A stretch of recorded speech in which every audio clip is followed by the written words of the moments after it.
This show. I hope they're shocked. I hope they're surprised. I hope they gasp. I hope they cry. I hope they laugh. I hope they accidentally touch the person next to them and then don't regret it, because then they have a connection that they wouldn't have had otherwise. I hope they walk away and they tell someone else to come see it. I hope they come see it again and then have a different experience. My journey with Antigone and Ferguson became 2 summers ago, and I count it as one of the greatest blessings of my life. About 2 summers ago, my vocal coach Phil Wilmore hit me up and asked me would I be willing to audition for a brand new show that was about to begin. I was in the midst of the beginning of my sophomore year of college, and it was one of the toughest decisions ever to make. I decided to take the semester off and travel to New York with the rest of the company to perform in the first run of the show, and it was such a success. Growing up in Ferguson and living through the experience of Mike Brown's death definitely wasn't easy.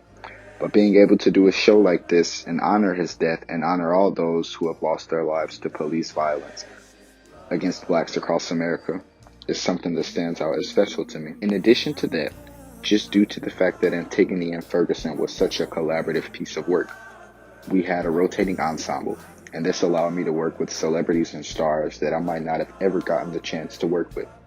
Because of that, I was able to work with them, take notes, learn from them, and in turn, grow as an actor.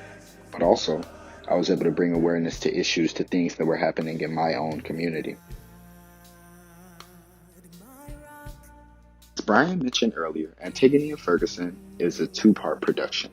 The first part filled with music and acting, and the second part including a conversation with the audience led by a panelist of people who Brian thought had skin in the game or thought had to offer something to the conversation. I wanted to show a little clip of how that interaction worked. From Michael Brown to Eric Garner to Botham Jean to Akai Gurley to Sandra Bland to Tamir Rice, to Trayvon Martin, John Crawford, Amadou Diallo, Sean Bell, so many names, so many names, so many names, so many names.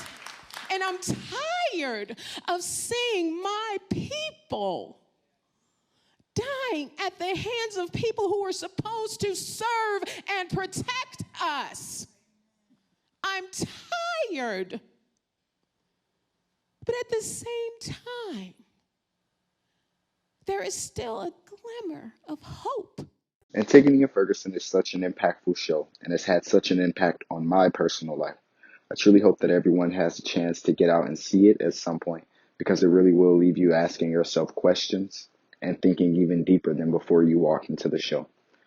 To wrap up our show, we end with a song called I'm Covered. So in that same fashion, I want you all to stay covered.